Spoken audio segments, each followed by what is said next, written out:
Hi guys, welcome to CPM classes. आज जो है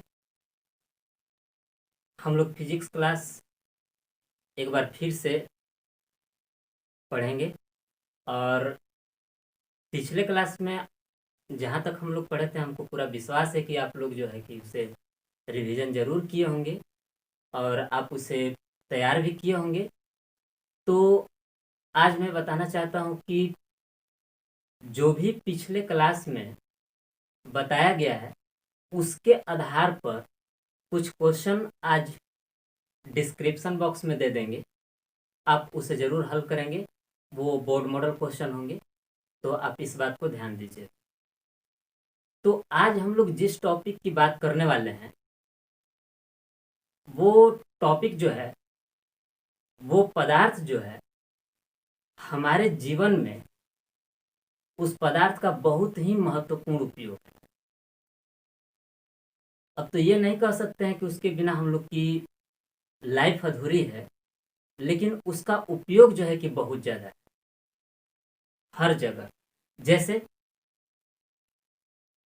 अपने चेहरे को देखना हो तो प्रयोग करते हैं, किसी बल्ब के ऊपर लगाना हो तो उसका प्रयोग करते हैं, गाड़ियों में लगाया जाता है उसी का प्रयोग किया जाता है, अर्थात या फिर इसे घर में भी लगाया जाता है या फिर बहुत सारे सजावट के सामान भी उससे बनाए जाते हैं।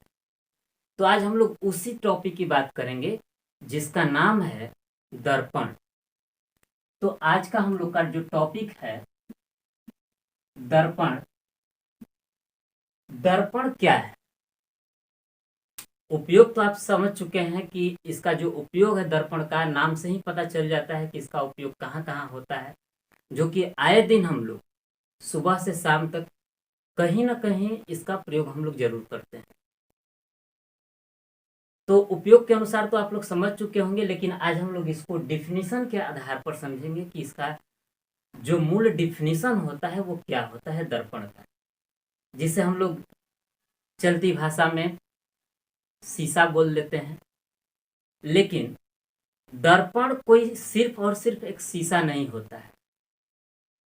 तो दर्पण का जो मुख्य परिभाषा है, जो मुख्य डिफिनीशन है, वो है कि वह चिकना और चमकीला सतह, कोई भी चिकना और चमकीला सतह हो। ये नहीं कि सिर्फ चिकना हो, ये नहीं कि सिर्फ चमकीला हो, दोनों होना चाहिए। वैसा पदार्थ जो चिकना और चमकीला हो और जिसके सतह पर प्रकाश का परावर्तन जो है नियमित रूप से अर्थात एक निश्चित नियम के अनुसार होता हो, उसे हम लोग दर्पण कहते हैं। दर्पण का परिभाषा क्या होगा कि वैसा पदार्थ या फिर वैसा चिकना और चमकीला सतह जिस पर प्रकाश का परावर्तन किसी एक नियम के अनुसार होता है, एक नियमानुसार होता है, उसे हम लोग दर्पण कहते हैं। और बता दें कि दर्पण जो होता है मुख्य रूप से 3 प्रकार का होता है। कौन कौन सा होता है दर्पण 3 प्रकार का? तो फर्स्ट में जो होता है समतल दर्पण होता है, दूसरा होता है गोलीय दर्पण, और तीसरा जो होता है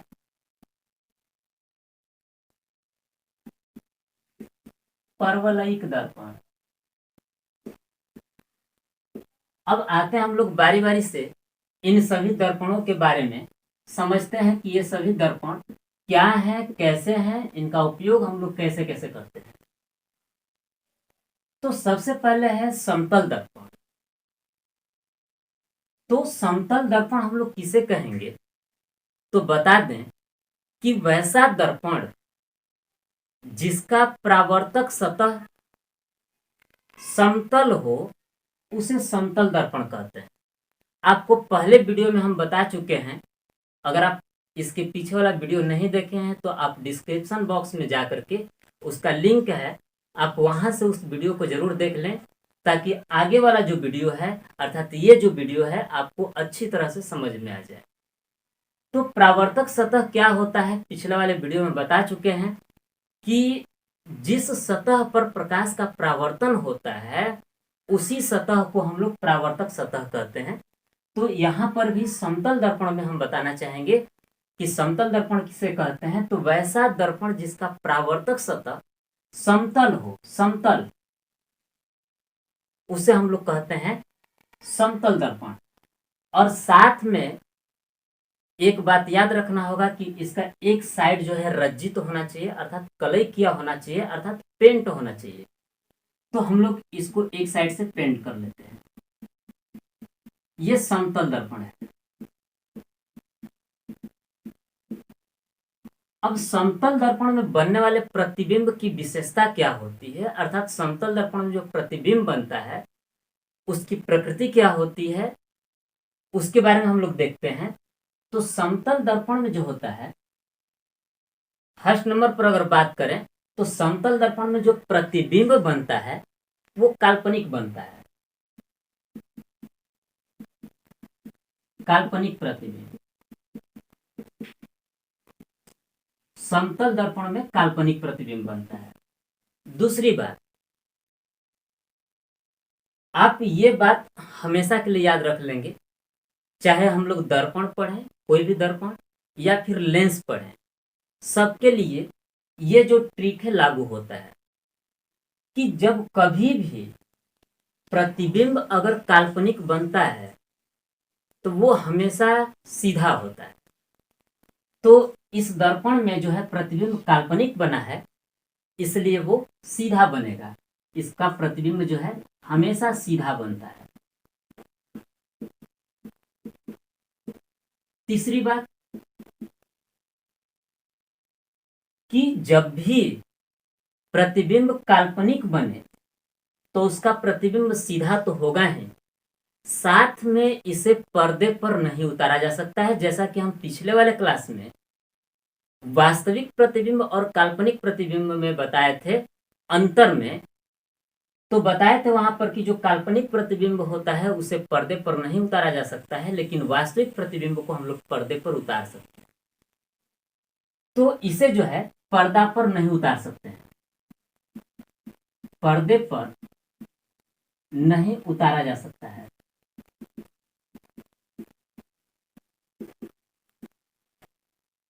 चौथी बात, ये हम लोग जो बातें पढ़ रहे हैं ये समतल दर्पण में है और ये समतल दर्पण की विशेषता है। समतल दर्पण में पहला विशेषता यह है कि इसका जो प्रतिबिंब बनता है वो काल्पनिक बनता है। दूसरी बात जो है कि अगर काल्पनिक प्रतिबिंब बनता है तो वो हमेशा सीधा होगा।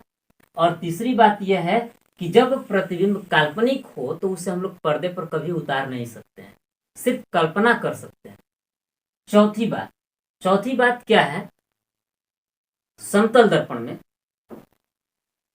कि वस्तु जितना बड़ा होता है उसका प्रतिबिंब उसी के बराबर बनता है, अर्थात प्रतिबिंब और बिंब दोनों का जो आकार होता है, जो साइज होता है, वो दोनों समान होता है।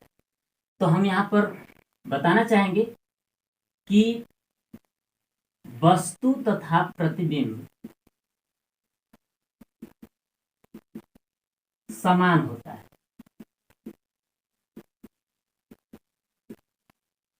और एक बात इसमें हम लोग ऐड कर सकते हैं कि वस्तु को दर्पण के हम लोग जितना सामने रखते हैं, ये हम लोग अवतल दर्पण समतल दर्पण की बात कर रहे हैं। समतल दर्पण में कि समतल दर्पण के सामने जितनी दूरी पर हम लोग वस्तु को रखते हैं उसका प्रतिबिंब दर्पण के पीछे उतना ही दूरी पर बनता है। अर्थात हम लोग ये कह सकते हैं कि समतल दर्पण में वस्तु दूरी और प्रतिबिंब दूरी दोनों समान होता है। समतल दर्पण में वस्तु दूरी और प्रतिबिंब दूरी दोनों समान होता है। इस बात को आप लोग जरूर याद कर लेंगे। और एक बात और आप लोग से कहना चाहते हैं कि जब भी आप क्लास स्टार्ट करिए देखने तो कॉपी और कलम साथ में लेकर बैठिए, ताकि जो भी यहाँ पर कंटेंट दिए जाते हैं आप उसे नोट करते जाएं। आपके लिए यह एक नोट्स है, परीक्षा के लिए बहुत ही इम्पोर्टेंट है। इसमें जो भी बातें आपको बताई जा रही है ये बोर्ड मॉडल के लिए बहुत ही इम्पोर्टेंट है। अर्थात ये सभी जो बातें हैं बीएम है, अर्थात बोर्ड मॉडल, अर्थात इसे हम लोग कह सकते हैं VVI, वेरी वेरी इम्पोर्टेंट है ये बोर्ड एग्जाम के लिए, चाहे CBSE बोर्ड हो या फिर बिहार बोर्ड हो, किसी बोर्ड के लिए भी ये बहुत ही इम्पोर्टेंट। तो लास्ट में जो 5 नंबर का जो बातें थी वो क्या बताएं कि वस्तु दूरी तथा प्रतिबिंब दूरी दोनों समान होता है। अगर आप नहीं लिख पा रहे हैं कॉपी पर तो आप इसका स्क्रीनशॉट जरूर ले लें, ताकि इसे बाद में आप ठीक ढंग से देख करके समझ सकते हैं। तो ये रहा समतल दर्पण की परिभाषा और समतल दर्पण में बनने वाले प्रतिबिंब की विशेषताएं। क्वेश्चन पूछा जाता है कि समतल दर्पण में बनने वाले प्रतिबिंब की विशेषता क्या है, तो आप उसमें ये लिख सकते हैं। ये क्वेश्चन ऑब्जेक्टिव टाइप के क्वेश्चन में भी पूछा जाता है। पूछा जा सकता है कि जो समतल दर्पण में प्रतिबिंब बनता है वो कैसा होता है, तो उसमें दो चार आपका ऑप्शन रहेगा, जिसमें एक काल्पनिक प्रतिबिंब दे दिया जा सकता है। तो आप वहां पर काल्पनिक प्रतिबिंब, वहां पर पूछा जाएगा कि हमेशा कैसा प्रतिबिंब बनता है, तो वहां पर आप काल्पनिक प्रतिबिंब बना दें, उसको टिक करेंगे। और सीधा अगर दिया हुआ है तो आप सीधा को करेंगे टिक, या फिर इसे पर्दे पर नहीं उतारा जा सकता है, ये तो बहुत कम ही आता है, लेकिन ये दोनों आ सकता है और ये दोनों भी। ये बहुत ज़्यादा इंपॉर्टेंट नहीं है, जिससे कि ऑब्जेक्टिव वाले क्वेश्चन में इसे पूछा जा सकता है। इसमें का 4 जो ऑप्शन होंगे ये बहुत ज़्यादा इंपॉर्टेंट है, आप इसे जरूर याद कर लें। आते हैं अगले वाले टॉपिक पर।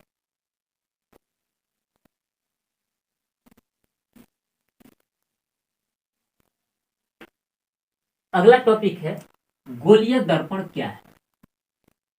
तो गोलीय दर्पण जो होता है एक खोखले गोले का भाग होता है। गोलीय दर्पण एक खोखले गोले का भाग होता है और ये जो है प्रायः शीशे से बनाया जाता है। प्रायः यानी ज्यादातर ये शीशे का गोलीय दर्पण बनाया जाता है। और इसमें एक बात और याद रखेंगे कि गोलीय दर्पण जब भी बनाया जाता है इसका एक भाग रज्जित किया जाता है, अर्थात पेंट किया जाता है।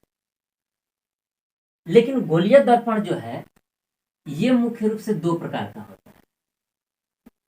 गोलीय दर्पण 2 प्रकार का होता है। फर्स्ट होता है अवतल दर्पण और दूसरा होता है उत्तल दर्पण। अब आते हैं कि अवतल दर्पण क्या है। सबसे पहले हम एक गोलीय दर्पण का आकृति बना लेते हैं, जिससे आपको समझने में आसानी होगी। ये हो गया गोला।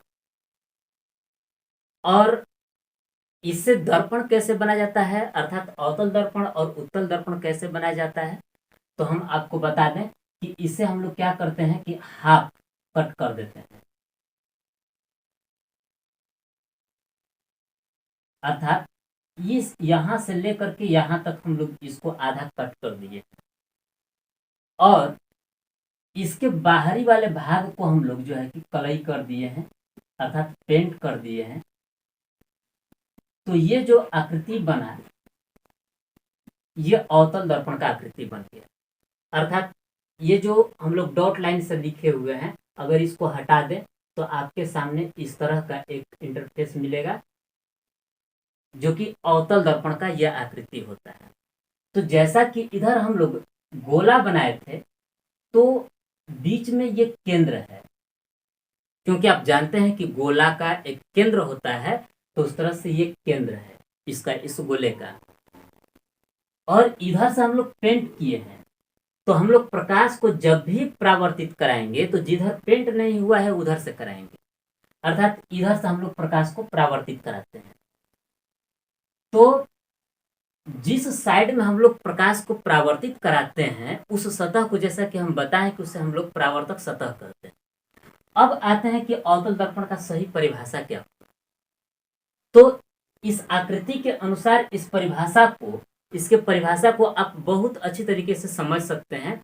जैसा कि हम बताने जा रहे हैं इसके डिफिनेशन को, तो एक बार ध्यान पूर्वक इसे समझिएगा कि वैसा गोलीय दर्पण का भाग जिसका परावर्तक सतह धंसा हो, जिसका परावर्तक सतह धंसा हुआ है, आप यहाँ पर देख पा रहे हैं कि ये परावर्तक सतह जो है धंसा हुआ है, वो अवतल दर्पण कहलाता है।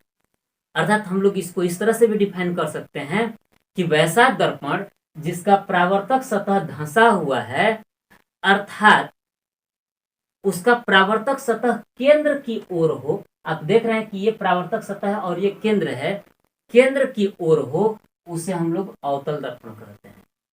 एक बार फिर से हम कहना चाहेंगे कि वैसा दर्पण जिसका परावर्तक सतह धंसा हो, या फिर ये कह सकते हैं कि वैसा दर्पण जिसका परावर्तक सतह केंद्र की ओर हो, उसे हम लोग अवतल दर्पण कहते हैं। तो आप ये बात बहुत अच्छी तरीके से समझ लीजिए, ताकि इसके बारे में हम लोग आगे और भी बातों को पढ़ने वाले हैं। तो बस अभी अभी के लिए अवतल दर्पण में सिर्फ इतना है। अब आते हैं उत्तल दर्पण। एक चीज और इसमें हम ऐड करना चाहेंगे कि अवतल दर्पण में एक चीज और क्या होता है, जैसा कि हम फर्स्ट क्लास में, आप फर्स्ट वीडियो आप देख लीजिएगा, उसमें हम लोग अभिसारी प्रकाश पुंज और अपसारी प्रकाश पुंज के बारे में पढ़े थे। आप उस वीडियो को देखिएगा तो वहां से आपको ये बात समझ में आ जाएगी। तो हम बताना चाहेंगे कि जो अवतल दर्पण होता है, इसे हम लोग अभिसारी दर्पण भी कहते हैं। अभिसारी दर्पण भी कहते हैं। जो अवतल दर्पण होता है, इसे हम लोग अभिसारी दर्पण भी कहते हैं। ये परीक्षा में कभी कभार पूछ दिया जाता है कि अवतल दर्पण को हम लोग क्या कहते हैं। तो आप ये बात ध्यान रखेंगे कि इसे अभिसारी दर्पण कहते हैं। अभिसारी दर्पण क्यों कहते हैं, अगर कभी पूछा जाए तो आपको बताना होगा। वैसे तो अभी फिलहाल में उतनी गहराई से नहीं बताएंगे आपको, क्योंकि आगे वाली बात जब हम लोग पढ़ लेंगे तो अच्छी तरीके से समझ में आने लगेगी कि क्यों कहते हैं। लेकिन फिर भी हम कुछ इसमें हिंट कर देते हैं आपको कि जब हम लोग प्रकाश को दर्पण के सामने से, अर्थात दर्पण के ये प्रधान अक्ष होता है, इसके समांतर जब हम लोग ले जाते हैं, तो परावर्तन के बाद ये प्रधान अक्ष किसी एक बिंदु पर आकर के मिलता है।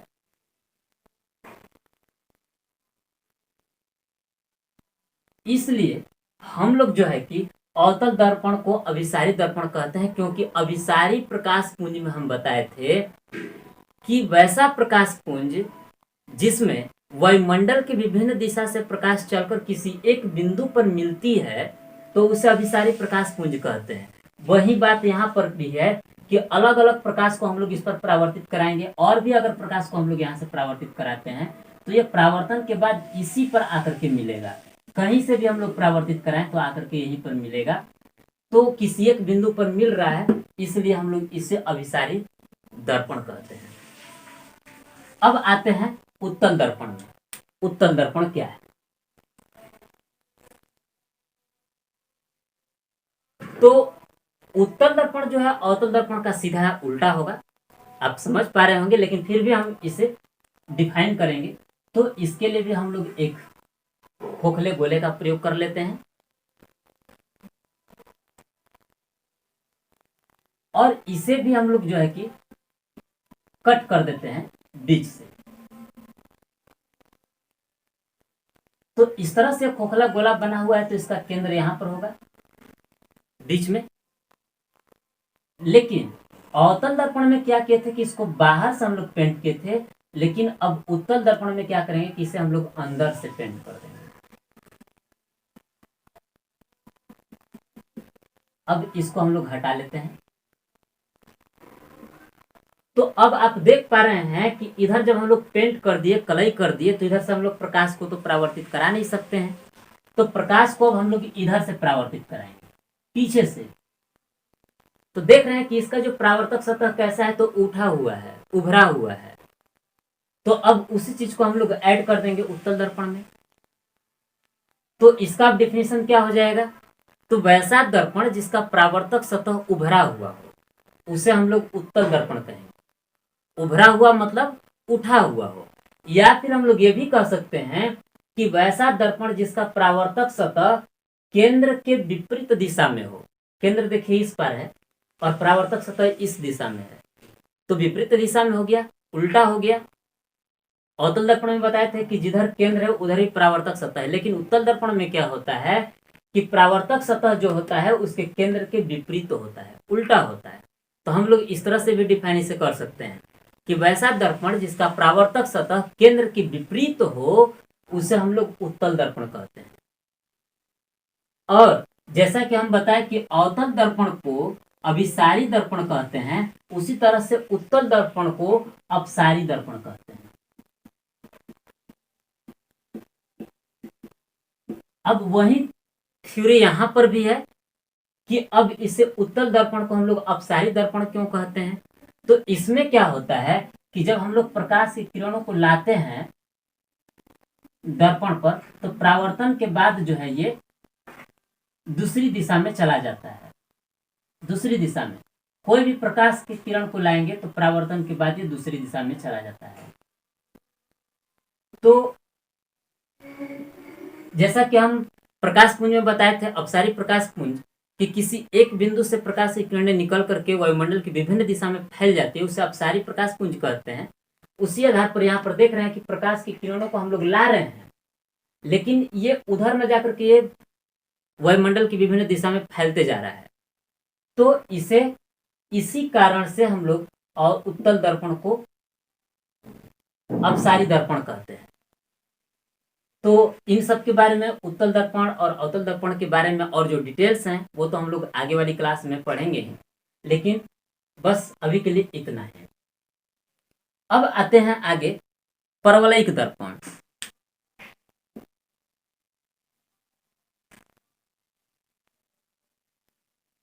अब ये परवलयिक दर्पण क्या होता है। जैसा कि गोलीय दर्पण को हम बताएं कि गोलीय दर्पण जो होता है एक खोखले गोले का भाग होता है, गोले का भाग होता है, अर्थात खोखले गोले मतलब पूर्णतः गोलीय, तो उसे हम लोग कहते हैं गोलीय दर्पण। लेकिन परवलयिक दर्पण में क्या होता है कि यह पूर्णतः गोलीय नहीं होता है। तो हम लोग इसको डिफाइन इस तरह से कर सकते हैं कि वैसा दर्पण जिसका परावर्तक सतह पूर्णतः गोलीय न हो उसे हम लोग कहते हैं परवलयिक दर्पण। इसकी जो आकृति होती है इस तरह की बनती है। इसको अंदर से हम लोग पेंट कर लेते हैं और इसका जो परावर्तक सतह है पूर्णतः गोलीय नहीं है, तो इसलिए हम लोग इसे कहते हैं परवलयिक दर्पण। तो दर्पण में ये बातें। अब आते हैं आगे वाले टॉपिक में।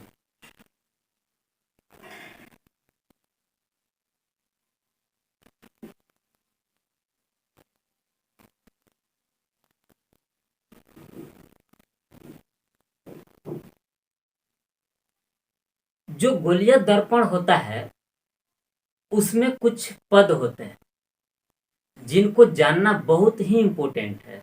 जब उसको जानेंगे तभी हम लोग आगे के प्रोसेस को आगे बढ़ा सकते हैं। तो उन सभी बातों को हम लोग यहाँ पर ध्यान से समझेंगे और उसको डिफाइन भी करेंगे। तो सबसे पहले हम लोग क्या करते हैं कि एक गोलीय बना लेते हैं, गोलीय दर्पण।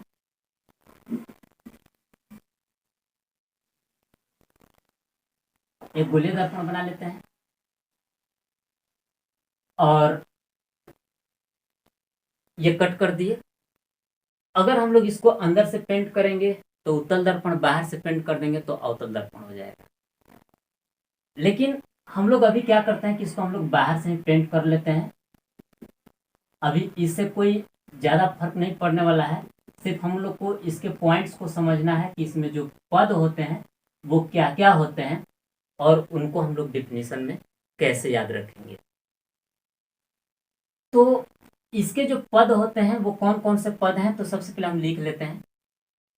फर्स्ट में वक्रता केंद्र, वक्रता त्रिज्या,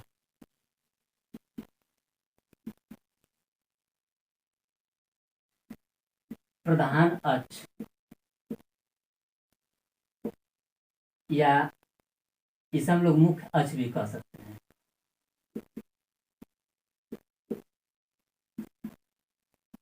ध्रुव।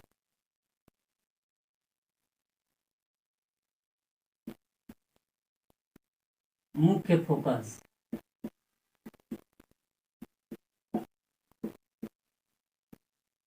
फोकस दूरी, और एक चीज और इसमें ऐड कर लेते हैं, द्वारक, दर्पण का द्वारक।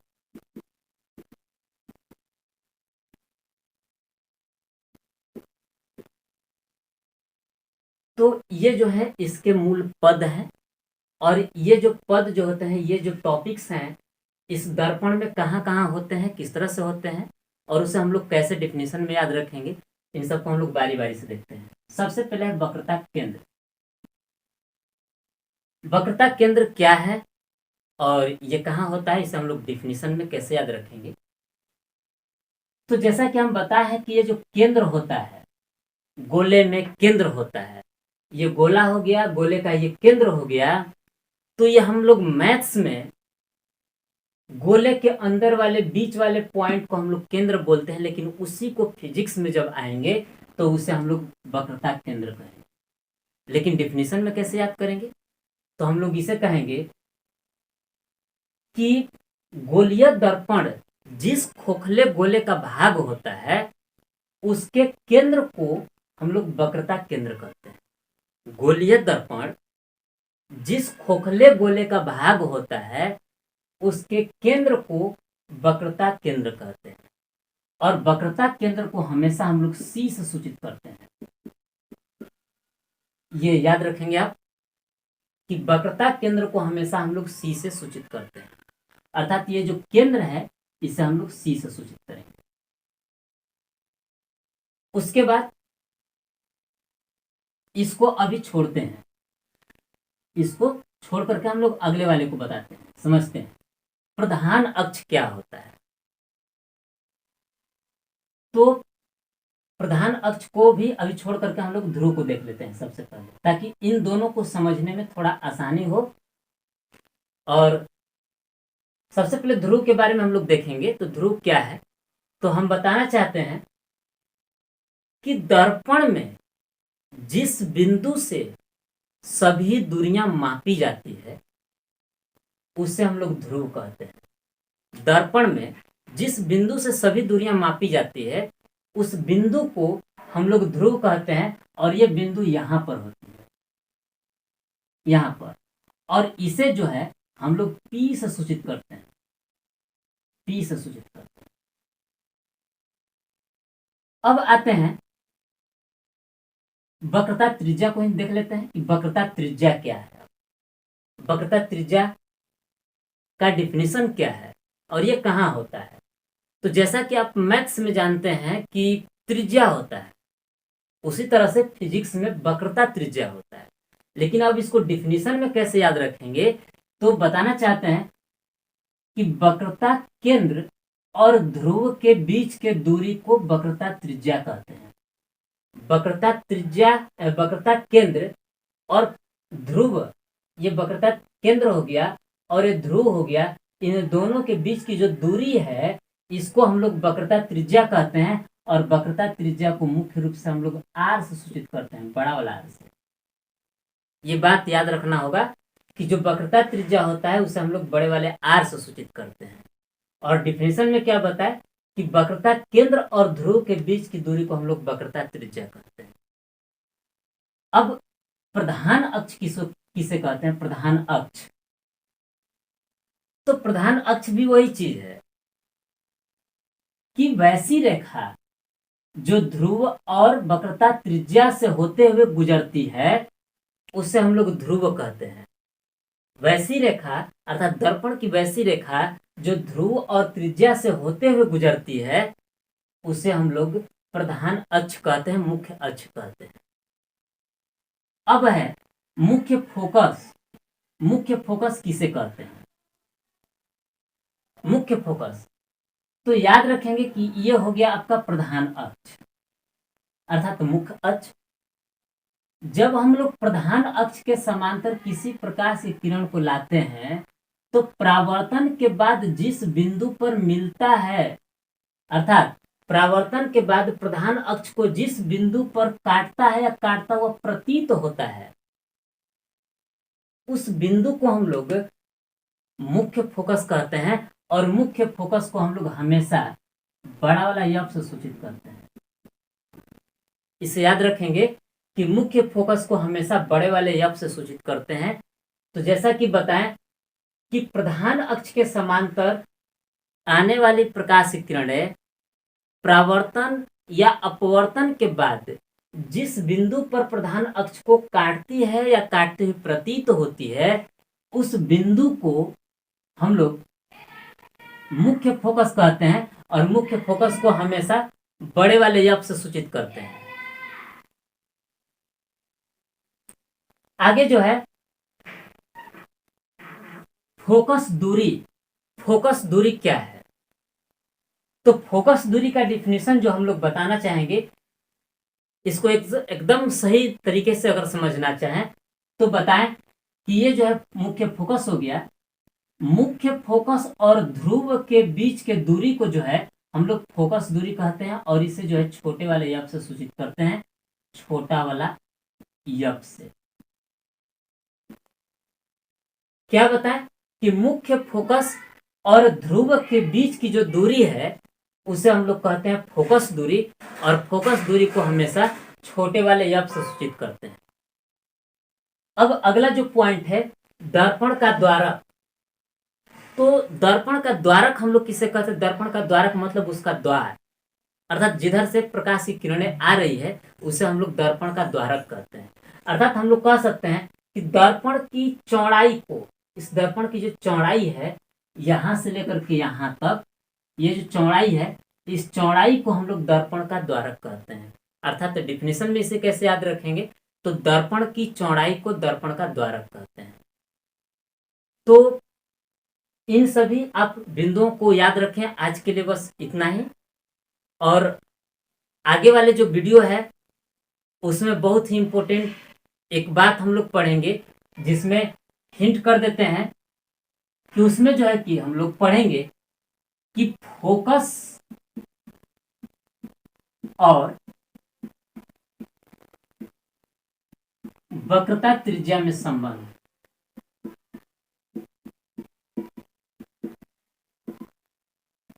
अर्थात मुख्य फोकस, चाहे इसको मुख्य फोकस नहीं, फोकस दूरी कह लीजिए।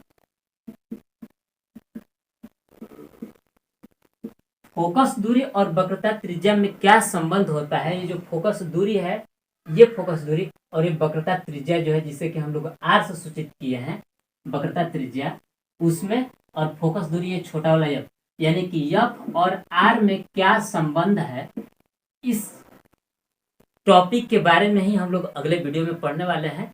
तो आप लोग अगला वीडियो जरूर देखिए, और अगला वीडियो कब अपलोड होता है इसकी जानकारी के लिए आप इस चैनल को सब्सक्राइब कर दीजिए, ताकि जब भी वो वीडियो डाला जाए तो उसका नोटिफिकेशन आपको आपके नोटिस बार में मिल जाएगा, जिससे कि आप अगले वाले वीडियो को जरूर आप पढ़ सकते हैं।